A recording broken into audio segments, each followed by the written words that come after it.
నమస్కారం. వనవానికి స్వాగతం. ఈరోజు వార్తలలోని ముఖ్యాంశాలు.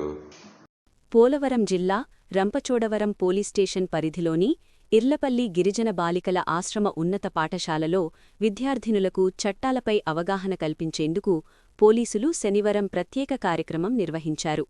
Rampachodavaram circle inspector CI Sanyasinaidu, sub inspector SI వెంకటరావులు ఈ కార్యక్రమానికి హాజరై విద్యార్థినులకు దిశానిర్దేశం చేశారు. ఈ సందర్భంగా వారు మాట్లాడుతూ మహిళల రక్షణ కోసం ప్రభుత్వం రూపొందించిన చట్టాల గురించి, వాటిని ఎలా సద్వినియోగం చేసుకోవాలో వివరించారు.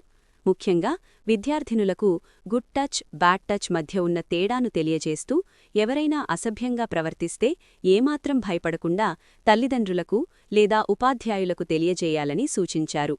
బాలలపై లైంగిక దాడుల నిరోధానికి తీసుకొచ్చిన పోక్సో చట్టం యొక్క ప్రాముఖ్యతను, దాని కింద నిందితులకు పడే కఠిన శిక్షల గురించి వారికి అవగాహన కల్పించారు.